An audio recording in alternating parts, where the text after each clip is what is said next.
Hello everyone, मेरे ख्याल से सब बच्चों की आईटी एडवांस की तैयारी अच्छी चल रही होगी। लेकिन जैसे जैसे आईटी एडवांस के दिन नज़दीक आते हैं, हमारे दिमाग में कई तरह की चिंताएं होती जाती है। क्या रिवाइज करें, कैसे रिवाइज करें, कौन से क्वेश्चंस को रिवाइज करें। और ख़ास तौर पे लास्ट में जब 15 से 20 दिन रह जाते हैं तो हमको लगता है यार कितना बड़ा सिलेबस है। 80 से 90 चैप्टर्स हैं फिजिक्स, केमिस्ट्री, मैथ्स के मिला के। तो एक बच्चा कई बार पैनिक हो जाता है। तो यहाँ पर हम लोग मोशन फिजिक्स डिपार्टमेंट आपके लिए एक बहुत इंपॉर्टेंट सीरीज़ लेकर के आए हैं, जिसके अंदर आपको 100 या 100 से ज़्यादा, मिनिमम 100 कोशिश करेंगे। अगर उससे ज़्यादा हो पाए तो 100 से ज़्यादा क्वेश्चंस आपको करवाए जाएंगे। इन क्वेश्चंस में हमारी ये कोशिश रहेगी, ये क्वेश्चंस होंगे most appropriate questions for JEE advance. कई बार होता है ना, every difficult question is not appropriate. तो किसी भी क्वेश्चंस का जो अप्रोप्रिएटनेस है, जो आईआईटी एडवांस के साथ उसका रिलेवेंस है, उसको बेटा डिफ़िकल्टी से नहीं जोड़ना होता। उसको जोड़ना होता है कि वो कितना मतलब उसमें एप्टीट्यूड कितना लग रहा है बच्चे का, वो लॉजिकल क्वेश्चन है या नहीं है। कई बार बहुत सारे कोचिंग इंस्टीट्यूट्स और बहुत सारे टीचर्स ना बड़े लंबे लंबे और बहुत out of the syllabus questions करवा देते हैं, जिनका कोई रिलेवेंस नहीं होता। ये जो 100 क्वेश्चंस हम करवाने जा रहे हैं, इन 100 क्वेश्चंस की खास बात यह है कि ये एकदम रिलेवेंट क्वेश्चंस हैं, अप्रोप्रिएट क्वेश्चंस है आईआईटी एडवांस के लिए। और इन 100 क्वेश्चन से आपको आईआईटी एडवांस की एक पूरी झांकी नज़र आएगी कि किस तरह का पेपर उसमें आपको देखने को मिल सकता है। मेरा पूरा यकीन है कि जब आईआईटी एडवांस 2025 का क्वेश्चन होगा तो एक बहुत बड़ा पोर्शन आपको इन क्वेश्चंस में से एज इट इज़ या कहीं ना कहीं कनेक्टेड नज़र आएगा। तो हमारी कोशिश ये है कि जो बेस्ट क्वेश्चंस जिनसे आप बहुत सारी चीज़ें एक साथ सीख सकते हो, वो हम आपके सामने लेकर के आएँ। कुछ इसमें पुराने आईआईटी एडवांस के पीवाईक्यूज़ हो सकते हैं, लेकिन वो तब के पीवाईक्यूज़ हैं जब आईआईटी एडवांस सब्जेक्टिव एग्ज़ाम हुआ करता था। कुछ इसमें अच्छी अच्छी किताबों के क्वेश्चंस हैं। जैसे इस वाली सीरीज़ में जब मैं 5 क्वेश्चन आपके सामने लेकर के आया हूँ, 2 क्वेश्चन ग्रिफिथ से हैं, 1-2 क्वेश्चन एसएस क्रोटो से हैं, 1-2 क्वेश्चन कहीं ना कहीं किसी ओलंपियाड से हैं। मतलब एक कह सकते हो कि वैरायटी मैंने इकट्ठा करने की कोशिश करी है जिसमें कुछ लर्निंग हो, है ना। तो चलो स्टार्ट करते हैं। और सबसे पहले मैं अपने आपको स्टार्ट करने से पहले इंट्रोड्यूस कर देता हूँ। My name is CS Sharma, I am a graduate from IIT Bombay and I am heading physics department of Motion Kota. इससे पहले मैं कोटा में 20 साल जो है फिजिक्स पढ़ा चुका हूँ और वेरियस इंस्टीट्यूट्स में हेड के तौर पे, फिजिक्स हेड के तौर पे काम कर चुका हूँ। तो मेरी जो टीम है वो आपके लिए आने वाले दिनों में लगातार 5 से 7 क्वेश्चंस पर डे लाने का पूरा प्रयास करेगी। And I am starting this series with first 5 questions. ये क्वेश्चन देखते हैं। This is a parallel plate capacitor with air as the dielectric is arranged horizontally. The lower plate is fixed and the upper plate is connected to a spring of force constant K as shown in figure. The area is given to us, it is A. The mass of the plate is M. Okay, and there is a battery connected here. This battery is having a constant voltage and the resistance is negligible. तो ये question मैंने चुना है इसलिए because ये question एक साथ 3-4 चीज़ों को रिवाइज करवाता है। पहली बात, जब वोल्टेज कांस्टेंट होता है तो कैपेसिटर की प्लेट्स के बीच में फोर्स कितना होता है। दूसरी बात, एसएचएम जब प्रूव करते हैं तो उसमें कैसे उसको प्रूव किया जाता है और एसएचएम के टाइम पीरियड का फॉर्मूला क्या होता है। 2-3 चैप्टर बेटा इसके अंदर मिक्स हैं। शुरुआत करते हैं। सबसे पहले तो ये देखो कि यहाँ पर जो ये कैपेसिटर की प्लेट्स हैं, हम एक काम करते हैं, इन प्लेट्स को ना x डिस्टेंस में मान लेते हैं। और बेटा बहुत सारी अप्रोच है, कई अप्रोच से इस क्वेश्चन को किया जा सकता है। हम कह सकते हैं कि भाई अभी इक्विलिब्रियम में है, it is given in the question कि ऑलरेडी इक्विलिब्रियम के अंदर है, तो अभी इक्विलिब्रियम की कंडीशन लिख दो, फिर हल्का सा डिस्प्लेस करके और नेट फोर्स निकाल लो और प्रूव कर दो कि वो x के प्रोपोर्शनल है। एक दूसरा तरीका और है कि मान लो किसी टाइम पर ये x डिस्टेंस पे है और x डिस्टेंस जो है वो d से छोटी है, यानी कि मैं इस प्लेट को नीचे की तरफ डिस्प्लेस कर चुका हूं। कितना डिस्प्लेस कर चुका हूं? d-x। It was given that this spring was in natural length initially. It means that spring force was 0 initially. इसका मतलब फिर बैलेंस कैसे हो रहा होगा ये देखते हैं। क्या लिखा हुआ है? The capacitor is connected to an electric source of voltage V in steady state. The distance between the plates is d. Now the upper plate is slightly displaced in the vertical direction. Find the angular velocity of small oscillation. कहीं लिखा हुआ है the upper plate is connected to a spring as shown in the figure. The area of each plate is equal to x and the mass of the upper plate is m. इसका मतलब ये है कि शुरुआत में जो spring है शुरुआत में भी खींची हुई है। तो हुआ क्या होगा कि जब हमने इसको फर्दर नीचे की तरफ शिफ्ट किया होगा तो स्प्रिंग का जो एक्सपांशन, अदरवाइज बैलेंस कैसे होगा, क्योंकि mg नीचे की तरफ लग रहा है, आपका इलेक्ट्रिक फोर्स भी नीचे की तरफ लग रहा है प्लेट्स के बीच का, और इसको रोकने वाला जो फोर्स होगा वो कौन होगा भाई लोगों, kx0। So initially it was balanced, right. तो एक अप्रोच तो ये हो सकती है कि मैं पहले ये फोर्स लिखूं, बाद में नया फोर्स लिखूं और बाइनोम में लगा के सॉल्व कर दूं। चलो पहले इसी अप्रोच से करते हैं।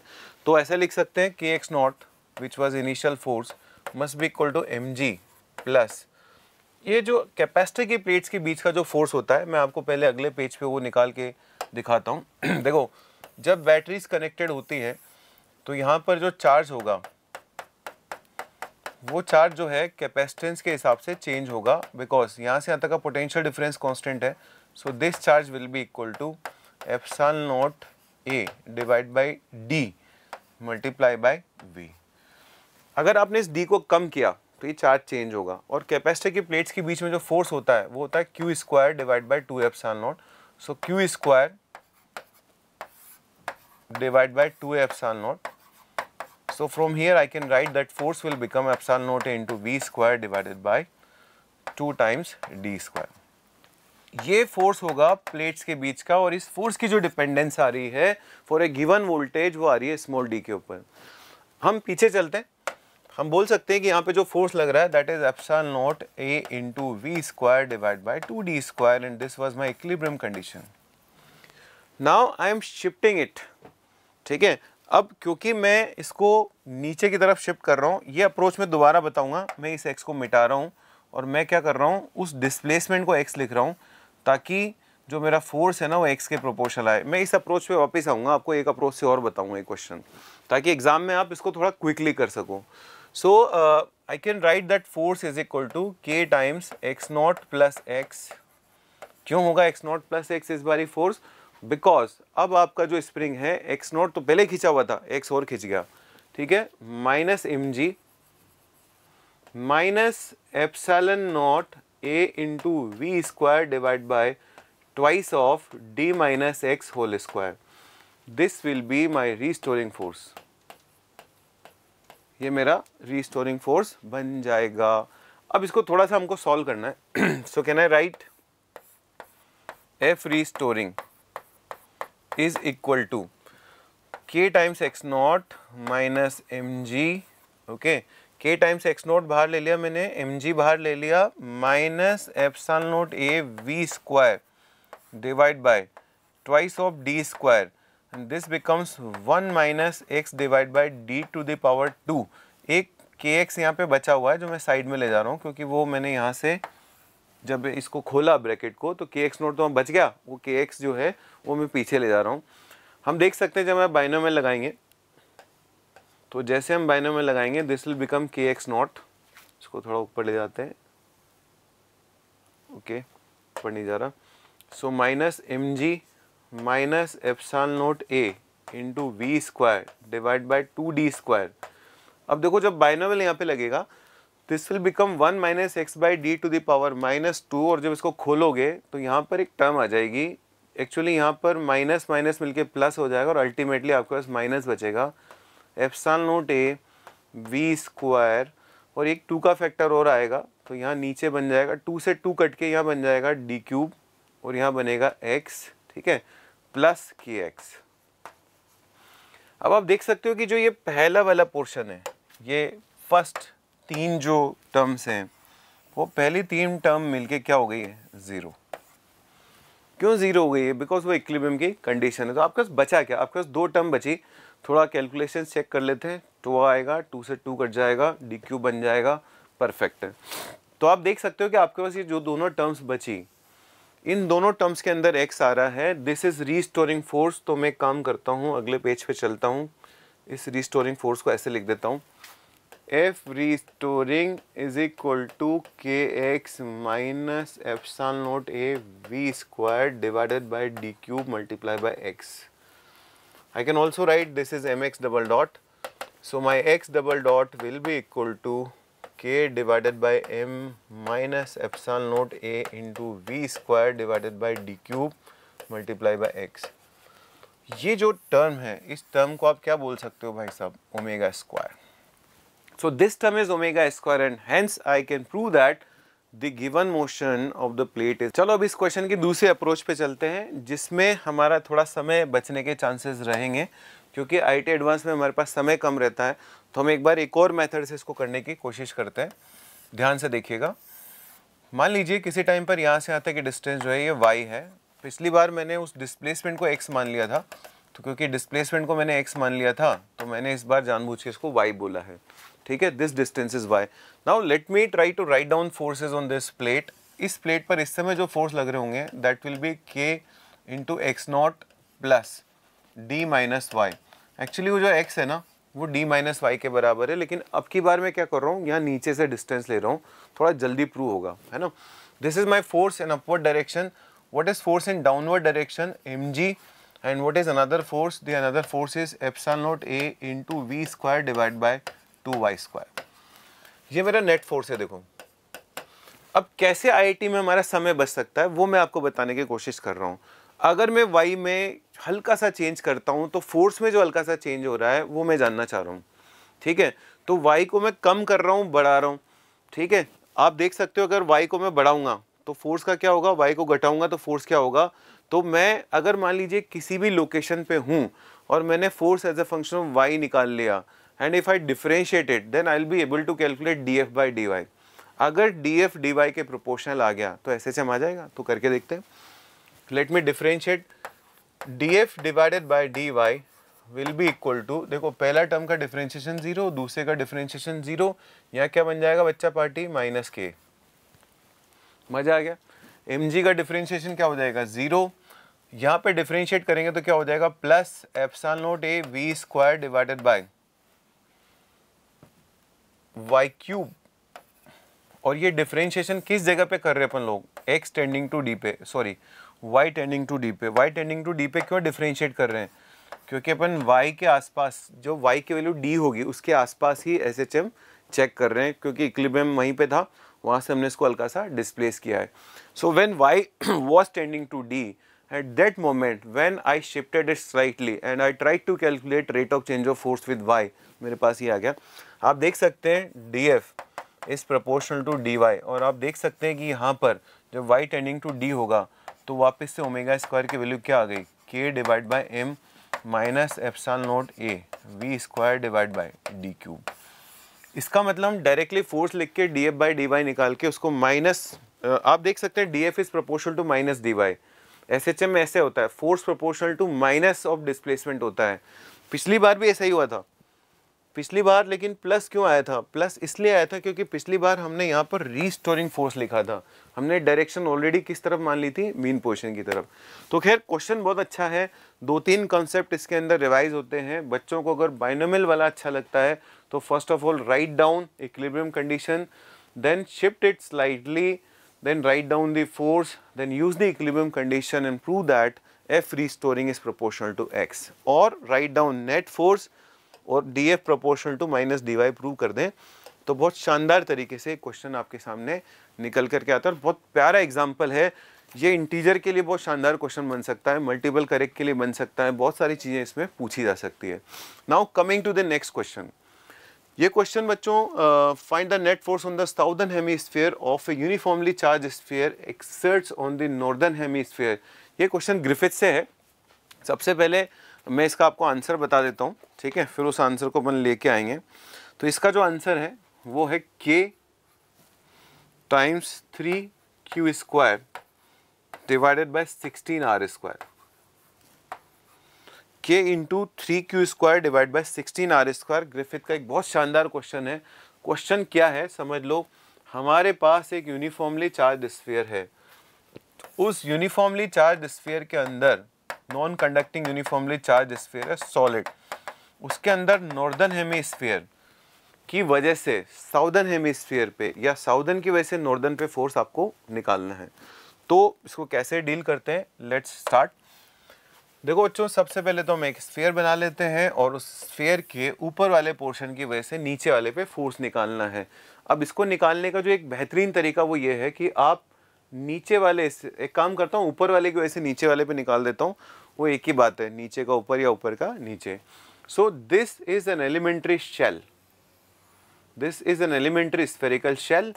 इस एलिमेंट्री स्फेरिकल शेल की अगर हम बात करें तो यहाँ पर बेटा जो इलेक्ट्रिक फील्ड होगा उसकी लोकेशन पे, if I consider an elementary shell of radius small r and thickness d r, then first of all electric field intensity at the location of the shell will be equal to rho times r divided by 3 epsilon naught. This is electric field intensity due to entire sphere. ये पूरे sphere का electric field intensity है, लेकिन हम तो इसके ऊपर वाले का फोर्स निकालने वाले थे। तो हम क्या करने वाले हैं, इस एलिमेंट्री शेल के ऊपर पूरे स्फीयर का फोर्स निकालेंगे, ठीक है। फिर ऐसी एक एलिमेंट्री शेल और लेंगे, उस पर भी पूरे स्फीयर का फोर्स निकालेंगे। जब इस पे पूरे स्फीयर का फोर्स निकालेंगे तो वो जो बाजू वाली एलिमेंट्री शेल होगी उसका भी आएगा, और जब उस पर निकालेंगे तो उस पर भी इसका आएगा। तो जब हम सारा फोर्स इंटीग्रेट करेंगे तो इनका जो आपस का इंटरनल फोर्स होगा नीचे नीचे वाली शेल्स का आपस में ख़त्म हो जाएगा। एक बार फिर समझते हैं, ये जो शेल है इस पे इनका भी फोर्स है, यहाँ जो शेल्स है उनका भी फोर्स है, और यहाँ जो शेल्स है उनका भी फोर्स है। बट जब हम यहाँ से लेकर यहाँ तक सारी एलिमेंट्री शेल एक के बाद एक लेंगे तो आपस में उनका जो इंटरेक्शन फोर्स होगा वो कट के ज़ीरो हो जाएगा। तो हम यहाँ से यहाँ तक कि शेल्स का फोर्स जब लिखेंगे तो इनका आपस का ज़ीरो हो जाएगा एक्शन रिएक्शन से, तो फिर नेट फोर्स किसका बचेगा, सिर्फ ऊपर वाले का। बहुत ही ट्रिकी क्वेश्चन है, और एडवांस में जिस दिन भी आएगा बहुत मिनिमम नंबर ऑफ बच्चे इसको सॉल्व कर पाएंगे। Solid non conducting uniformly charge sphere के नॉर्दर्न हेमीस्फीयर का साउदर्न हेमीस्फीयर पे फोर्स, ठीक है। तो स्टार्ट करते हैं। सबसे पहले तो देखते हैं कि इस शेल के ऊपर फोर्स कितना लगेगा। So if I consider an elementary charge here, charge लिखते हैं, देखिए कितना चार्ज है। तो ऐसे बोल सकते हैं कि इसके ऊपर जो चार्ज होगा that will be equal to rho times d A. एक डी ए एरिया का पैच ले लेता हूँ मैं यहाँ पे, rho times d A multiply by d r multiply by rho r divide by 3 epsilon not. This is force on this elementary charge due to entire sphere. इस elementary charge पे force है। अब यहाँ से ये पूरा शेल है, ये हेमीस्फेरिकल शेल है, ये यहाँ से यहाँ तक पूरा एक हेमीस्फेरिकल शेल है। जब हम इस पे फोर्स को इंटीग्रेट करेंगे तो इस पे जो फोर्स आने वाला है, ये कौन सी शेल पे इंटीग्रेशन हो रहा है भाई, हेमीस्फेरिकल शेल पे। तो हम देख सकते हैं कि यहाँ पर जो फोर्स आएगा डी एफ, वैसा का वैसा फोर्स यहाँ पे भी आएगा डी एफ। तो इनका कौन सा प्रोजेक्शन ऐड होने वाला है, इनका वाई वाला प्रोजेक्शन जो है वो ऐड होने वाला है। तो जब हम इसको सॉल्व करेंगे, so this will become rho multiply by d r multiply by rho r divide by 3 epsilon naught, and it will be integration of d a projection. आप देख सकते हैं इनका जो प्रोजेक्टेड एरिया होगा, अगर मैं यहाँ नीचे एरिया को प्रोजेक्ट करूँ तो ऐसे एक पैच बनेगा, और अगर मैं सारे एरिया को ऐसे प्रोजेक्ट करूँगा तो यहाँ पे नीचे जो एक प्रोजेक्टेड एरिया बनेगा, that projected area will become pi small r square, hemisphere का projected area. So this is net force on the elementary shell in downward direction, but I want to calculate total force on this southern hemisphere due to northern hemisphere, so I need to integrate it from 0 to r. When I'll integrate it, I'll get rho square multiply by pi. ध्यान से देखिएगा, रो square जो है क्यों आया, क्योंकि एक रो यहाँ पे था, एक रो यहाँ पे था, ठीक है। पाई यहाँ से मिल गया मेरे को, 3 एप्सिलॉन नॉट नीचे आना है। उसके बाद देखो ध्यान से, यहाँ पे एक r है, यहाँ पे एक r स्क्वायर है। जब मैं इसको इंटीग्रेट करूंगा I will get r to the power 4 divided by 4। इसका मतलब मेरा आंसर आया rho square pi r to the power 4 divide by 12 epsilon not, ठीक है। एक बार इसको चेक करते हैं। मेरा आंसर आया rho square pi r to the power 4 divide by 12 epsilon not, है ना। देखते ये आंसर सेम है क्या। तो एक काम करते हैं, सबसे पहले रो की वैल्यू डाल देते हैं। Rho will be equal to Q divide by 4/3 pi r cube. इसका स्क्वायर कर देते हैं बेटा, इसको पाई आर की पावर 4 से मल्टीप्लाई कर देते हैं, डिवाइड बाय 12 एप्सिलॉन नॉट, ठीक है। चलो घिसो इसको। तो क्यू स्क्वायर तो मेरे को दिख रहा है यहाँ पे क्यूट सा, है ना। क्यू स्क्वायर दिख रहा है, एक पाई है, लेकिन यहाँ पे बेटा पाई स्क्वायर है, तो क्या होगा यहाँ पे एक पाई और एप्सिलॉन नॉट अपन यहाँ निकाल लाते हैं, क्योंकि अपने को अल्टीमेटली 4 पाई एप्सिलॉन नॉट बनाना है। अच्छा, इस के को अगर मैं 1/4 पाई एप्सिलॉन नॉट लिख दूँ ना, तो मेरे को दिख रहा है नीचे 64 का फैक्टर है ना। तो 64 अगर आ जाता है अपना, देखते हैं आता है कि नहीं आता। 16 डिवाइडेड बाई 9 है ये, ठीक है, 16 डिवाइड बाई 9 है। जब 9 ऊपर जाएगा, ठीक है, तो 9 ऊपर जाएगा, लेकिन यहाँ 12 भी है, तो दैट विल बिकम 3/4, यानी कि एक 3 वहाँ मिल जाएगा, एक 4 यहाँ पे एक्स्ट्रा बचेगा और यहाँ 16 बचेगा, दैट विल गिव मी 64। सो 64 पाई एप्सिलॉन नॉट भी यहाँ पे मिल गया। Then this becomes r to the power 6, I have r to the power 4, तो यहाँ पे मुझे r स्क्वायर भी मिल जाएगा। So these two answers are same. So ये देखो, मैंने इस क्वेश्चन को जानबूझ के इसलिए लिया क्योंकि आज तक आईआईटी एडवांस के किसी भी एग्जामिनर की इस क्वेश्चन पे नज़र नहीं पड़ी है, और एक बहुत अच्छा क्वेश्चन है।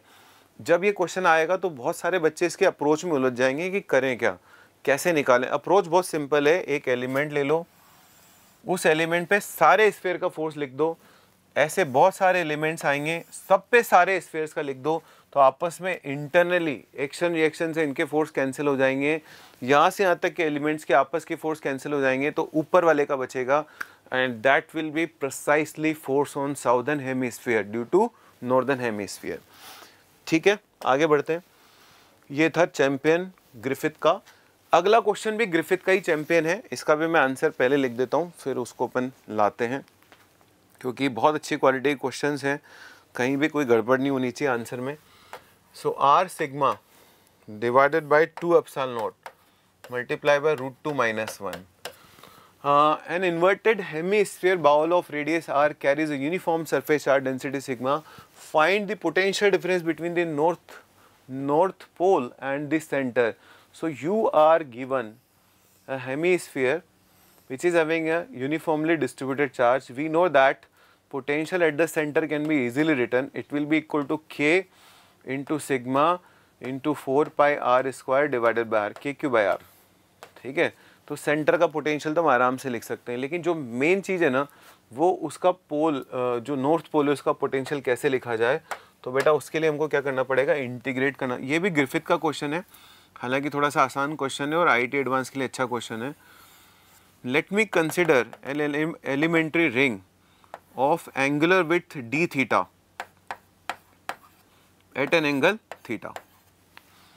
सो मैं थीटा पे जाकर के डी थीटा का एक एलिमेंट्री रिंग कंसिडर कर रहा हूँ। उस एलिमेंट्री रिंग का जो चार्ज होगा that will be sigma into 2 pi r cos theta multiply by r d theta. इस तरह का एलिमेंट आप कई जगह ले चुके हो, सेंट्रोमास में ले चुके हो, आरबीडी में ले चुके हो, इलेक्ट्रोस्टैटिक्स में ले चुके हो। And if I want to write potential at this point, potential at this point would have been potential on the pole, इसको पोल बोल देते हैं, it would have been k into sigma into 2 pi r cos theta into r d theta, this is k into d q divided by distance. यहाँ से लेकर यहाँ तक के डिस्टेंस चाहिए हमको। अब यहाँ से यहाँ तक के डिस्टेंस हम कैसे निकालें, तो ये एंगल ना राइट एंगल होता है, देखो this angle is a right angle, तो हम चाहें तो डिस्टेंस ज्योमेट्री से भी निकाल सकते हैं। ये दोनों बराबर हैं, ये राइट एंगल है, कुछ गड़बड़ तो नहीं चल रही, नहीं गड़बड़ हो गई, this is not right angle. वो राइट एंगल होता था जब पूरा वो डायामीटर होता था, तो वो गड़बड़ है, कुछ एंगल है। ठीक है, तो हम ये डिस्टेंस हमें पता है, ये आर है, ये डिस्टेंस भी आर है, ये डिस्टेंस हमको चाहिए। तो मैं एक काम करता हूँ, इस डिस्टेंस को ऐसे लिख देता हूँ, I know this gap is r into 1 minus sin theta. Okay, I know this distance is r cos theta. This is r cos theta. तो ये जो गैप है ये मुझे पता है r into 1 minus sin theta, ये क्या है r cos theta, तो इसको लिख सकता हूँ under root r square into 1 minus sine theta का whole square plus r square cos square theta. देखो हो सकता है कि आपकी ट्रिग्नोमेट्री मेरे से अच्छी हो और आप इसको थोड़ा जल्दी निकाल सको, लेकिन मैं तो ऐसे ही निकालूंगा। तो यहाँ से यहाँ तक का गैप मुझे पता है और यहाँ से यहाँ तक का गैप मुझे पता है, वो एंगल 90 डिग्री नहीं है, वो मैं मिस इंटरप्रेट कर गया, इससे डायमीटर होता तो वो 90 डिग्री एंगल होता। तो तो क्योंकि हेमिस्फीयर है इसलिए वो 90 नहीं है, तो मैंने उसको चेंज कर दिया, करेक्ट कर दिया। अब आगे बढ़ते हैं, इसको खोल देते हैं एक बार। जब हम इसको खोलेंगे तो एक काम कर सकते हैं, यहाँ से r तो मेरा बाहर आ जाएगा, ठीक है। अंडर रूट के अंदर देखो बच्चों क्या बचेगा, so I get 1 plus sine square theta minus 2 sine theta plus cos square theta, ठीक है। अब कुछ बच्चे सोच रहे होंगे क्या यार इतने लंबे लंबे इंटीग्रेशन सवाल आ सकते हैं क्या? भाई आ सकते हैं, एडवांस का पेपर है वो, कुछ भी पॉसिबल है, और इतना लंबा भी नहीं है। आप लोगों ने इंटीग्रेशन पढ़ा हुआ है, आप कर सकते हो, आराम से इंटीग्रेट होगा। ऊपर कॉस थीटा, अभी जैसे यू स्क्वायर रखेंगे ना अंदर अंडर रूट में जो बचेगा, जैसे ही रखेंगे फटाक से इंटीग्रेट हो जाएगा। So this becomes r multiply by this is 2 1 plus sine square theta plus cos square theta, तो यहाँ पे r√2 आ जाएगा, है ना। ये बनेगा मेरे पास अंडर रूट के अंदर भाई साहब 1 माइनस साइन थीटा, ठीक है। इसका मतलब अच्छा इंटीग्रेशन तो करना बाकी है, और इंटीग्रेशन लिमिट लगानी है 0 से लेकर π/2 तक। इसका मतलब पोटेंशियल आने वाला है कि सिग्मा 2πr, यहाँ तो आगे कहानी एक r और आएगा, r square divided by r√2 into under root के अंदर 1 minus sine theta into cos theta d theta 0 से लेकर π/2, ठीक है। अब मेरे को उसको इंटीग्रेट करके लाना है ना। ये पोटेंशियल मेरे पास ऑलरेडी था, मुझे पता है ये पोटेंशियल किसके बराबर था। ये पोटेंशियल था मेरा, इसको 1/4πε0 लिख लेता हूँ। So this was actually sigma r divide by epsilon not, sigma r by epsilon not कि sigma r by 2 epsilon not. Actually मैंने एक गड़बड़ कर दी थी, वो अभी पकड़ में आई मुझे, क्योंकि बच्चे मेरे साथ जुड़े हुए हैं तो जुड़े रहना यार। ये अपन ने एरिया जो है ये डबल ले लिया, यहाँ पे 1 2 का फैक्टर और आएगा नीचे। अपन ने स्फीयर का एरिया 4πr² ले लिया, और हेमिस्फीयर है, ठीक है। तो ये तो मेरा पोटेंशियल हो गया सेंटर का, ठीक है। और इस तरह की गलतियाँ क्वेश्चंस की हमारे एडवांस में भी होती है, तो एकदम नेचुरल फ्लो में मैं क्वेश्चन कर रहा हूँ आपके सामने, आप भी ऐसे ही करोगे। तो जैसे ही आप देखोगे यार यहाँ पर 2 का फैक्टर है यार, ये आ नहीं रहा, तो चेक करो यार कुछ गड़बड़ करिए। तो मैंने देखा, मैंने एरिया लिख दिया 4πr², आधे स्फीयर का तो 2πr² होता, करेक्ट कर दिया, आगे बढ़ो, ठीक है। चलो आगे बढ़ते हैं। मुझे ना भाई लोगों ये इंटीग्रेट करना है, तो एक काम करते हैं, इसको इंटीग्रेट करके ले आते हैं कहीं से, ठीक है। तो cos theta divide by under root 1 minus sine theta को इंटीग्रेट करता हूँ। वैसे तो आप लोग एक्सपर्ट हो, मेरे से जल्दी कर दोगे। इसमें 1 माइनस साइन थीटा को अपन क्या लिख सकते हैं, u square. So minus cos theta d theta will be equal to 2u du।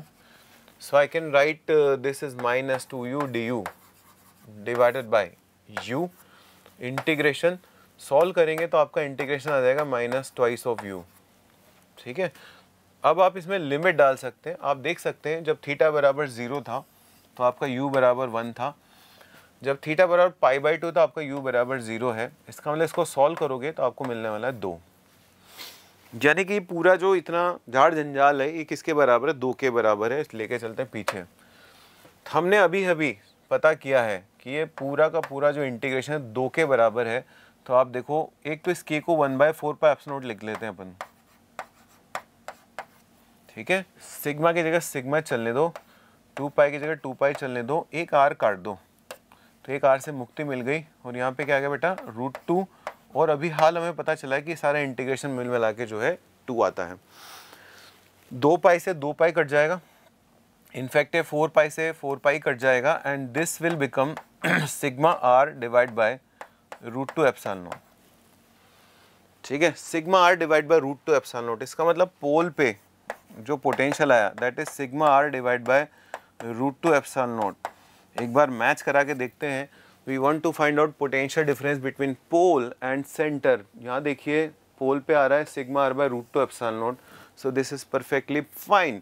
In fact आज के बाद आप ये याद रख सकते हो कि इस तरह के स्फीयर पे अगर मान लो सिग्मा चार्ज डेंसिटी है तो इसके टिप पे जो पोटेंशियल होता है वो होता है sigma r by √2 epsilon naught. क्या बुराई है, अगर मान लो अपनी किस्मत बहुत तगड़ी हुई और सेम ही चीज़ आ गई तो क्या हम डायरेक्ट यूज़ कर सकते हैं? कर सकते हैं, लेकिन कॉन्सेप्ट हमें समझ में आना चाहिए कि किया कैसे था, तभी बेटा IIT एडवांस की तैयारी होती है पूरी पुख्ता।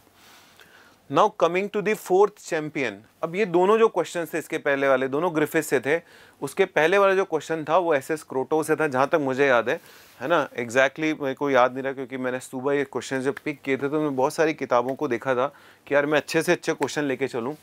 ये क्वेश्चन भी जहाँ तक मुझे याद आ रहा है एस एस क्रोटो से है।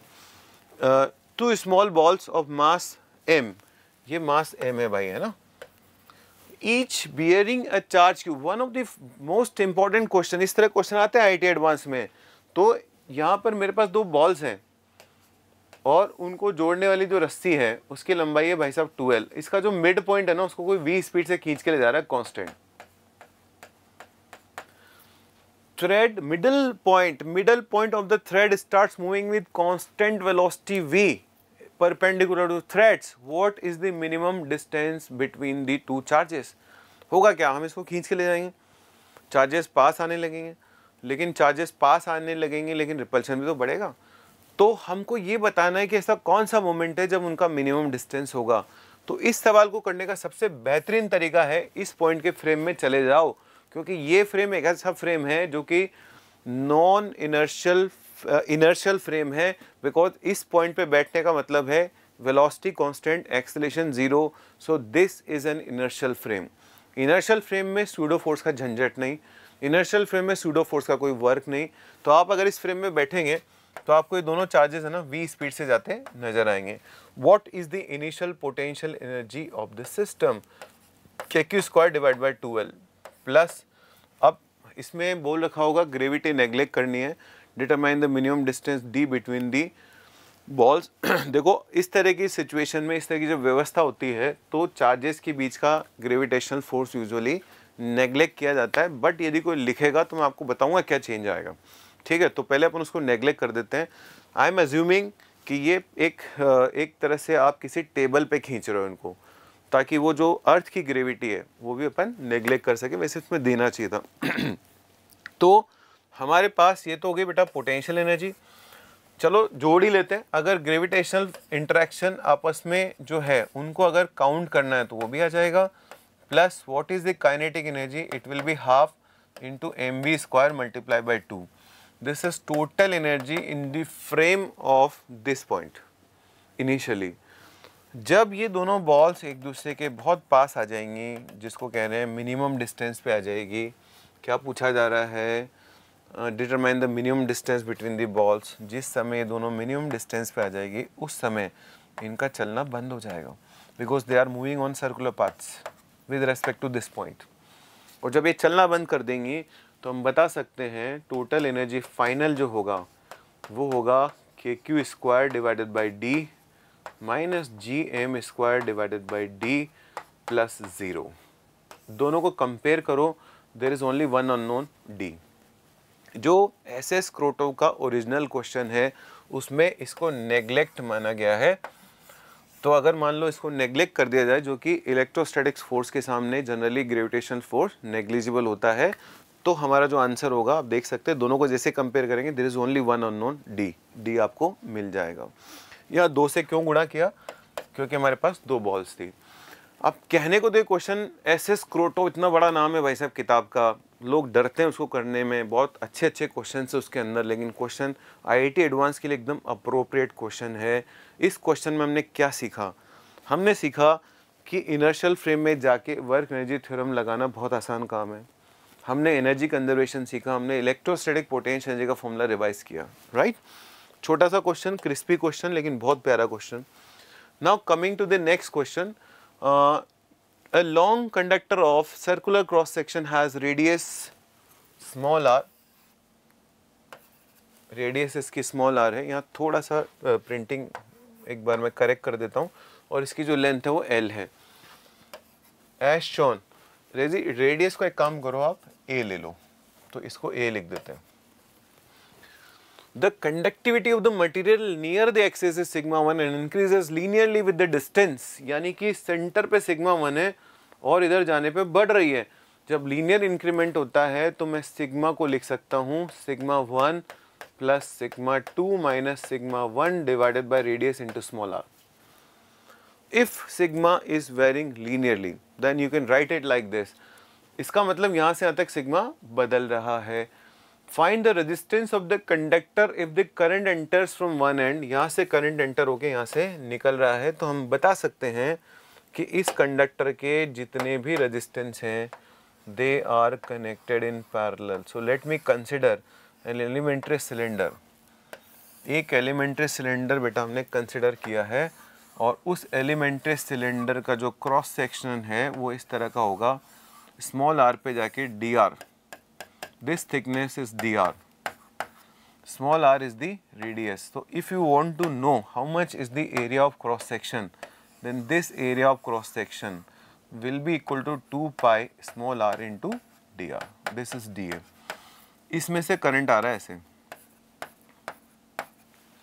और यहाँ ऐसे कई सारे सिलेंडर है, सिलेंडर के ऊपर सिलेंडर के ऊपर सिलेंडर, एंड उनके एंड पॉइंट्स एक जगह कनेक्टेड है, दूसरे एंड पॉइंट्स एक जगह कनेक्टेड है, और करंट ऐसे जा रहा है। तो ये सारे पैरेलल में कनेक्टेड है।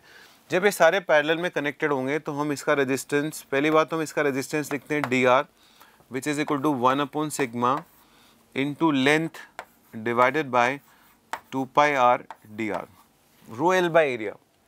रो की जगह क्या लिख सकते हैं, 1 sigma into l divided by area. Since all of them are connected in parallel, so integration of resistance in parallel will be equal to integration of sigma into 2 pi small r dr divided by L. I will integrate it from 0 to r. What is sigma? Sigma is I have already given.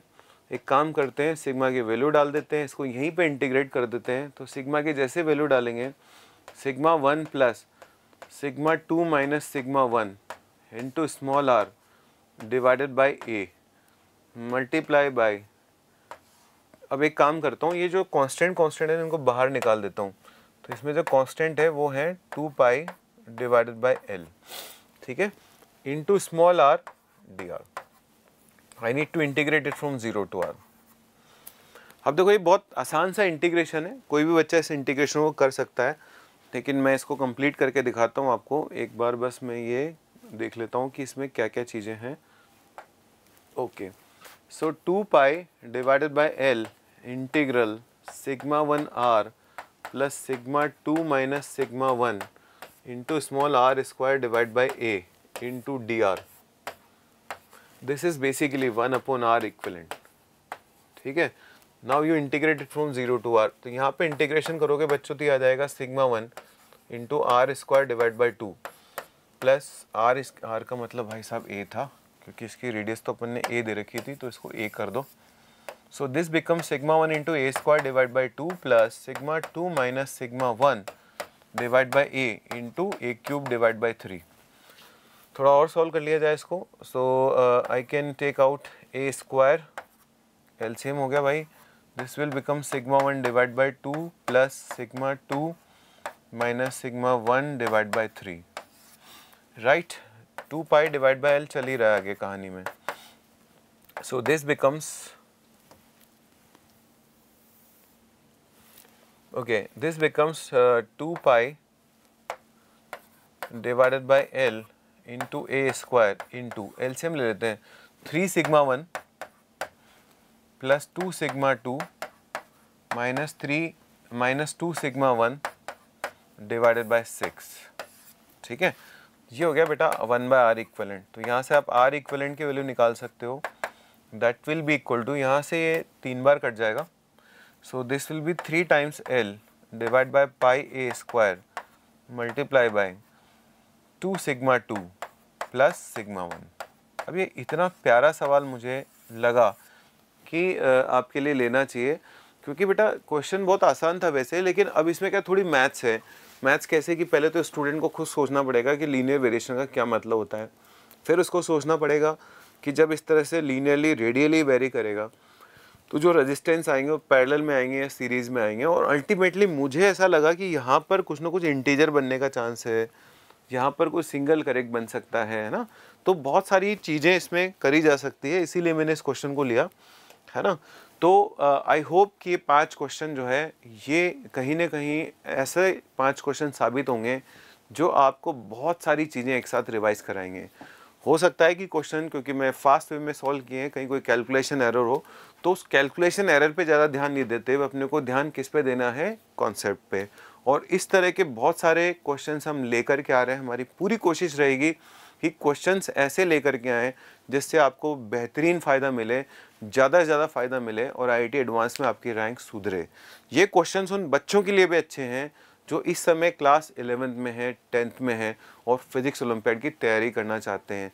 100 questions का ऐसा bunch, 100 questions का ऐसा collection जो physics olympiad में, IIT advance में, किसी भी exam में आपकी मदद करेगा, आपके सामने होगा अगले 20 दिनों में। So best of luck, stay tuned with us. Thank you very much.